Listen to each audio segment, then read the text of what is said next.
जून का आखिरी हफ्ता था। हवा में नमी थी और घातमपुर गांव में एक अजीब सी बेचैनी घुरी हुई थी।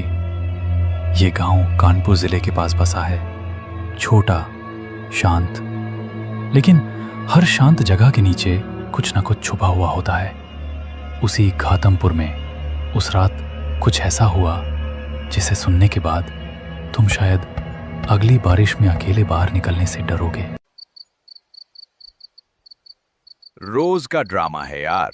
शाम होते ही बत्ती गुल हो जाती है। आज शैलेंद्र चाचा भी नहीं आए अभी तक। उनके बिना तो रात अधूरी लगती है। मजाक मत करो, वो कहानियां नहीं हैं, वो घटनाएं हैं, सच में घटी हुई। बिजली तो गई पर तुम्हारी आवाज यहां तक पहुंच गई। चाचा, आज कुछ ऐसा सुनाओ जो आपने अपनी आंखों से देखा हो, कोई ऐसा भूत वाला किस्सा। तुम लोग तैयार हो? क्योंकि जो मैं सुनाने जा रहा हूं वो कहानी नहीं, वो एक चेतावनी है।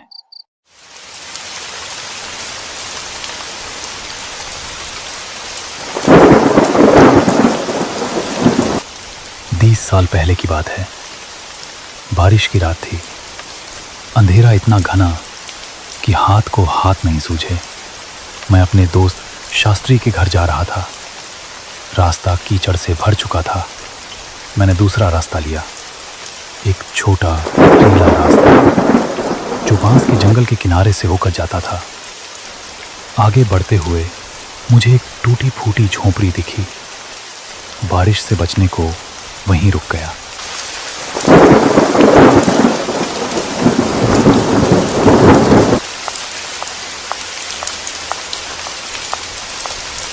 भाई साहब, थोड़ी जगह है वहां, बचा लीजिए इस बारिश से।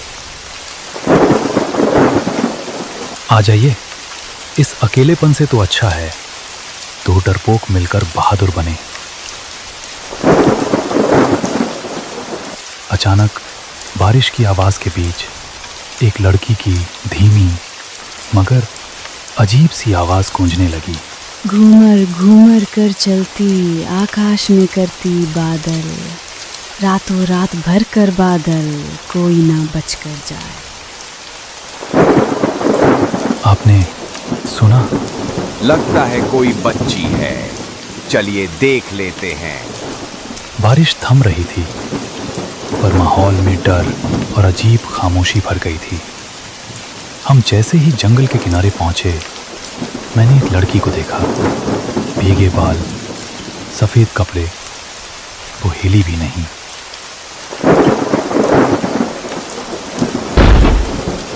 चलिए, बस एक बांस ही तो गिरा है। नहीं, रुको। अगर बांस रास्ता रोके तो वो इत्तेफाक नहीं होता।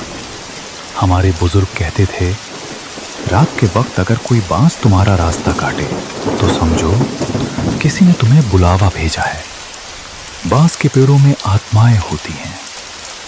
वो किसी को अंदर बुलाने के लिए रास्ता बनाती हैं, और जो उस रास्ते में फंस जाए वो इंसान नहीं रहता। और तभी बिजली फिर से चमकी, और जो मैंने देखा वो आदमी अब इंसान नहीं था।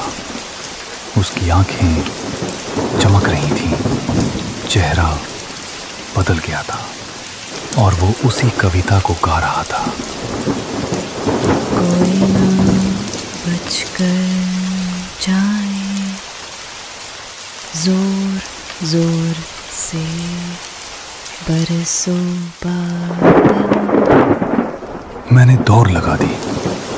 पानी की बौछारें चेहरे पर चाकू की तरह लग रही थीं, लेकिन एक बात तय थी, अगर उस रात में एक पल और रुकता तो आज मैं यहां बैठा ये बात नहीं कह रहा होता। चाचा, आपने उस बांस को पार क्यों नहीं किया? क्योंकि बेटा, घातमपुर में एक कहावत है, जो बांस का रास्ता रात में पार करता है वो अगली सुबह नहीं देखता। बांस का जंगल बुलाता है और फिर निगल जाता है। अगर कभी बारिश की रात तुम्हारे रास्ते पर एक बांस गिरा मिले तो उसे इत्तेफाक मत समझना। शायद वो तुम्हारे लिए आखिरी रास्ता हो।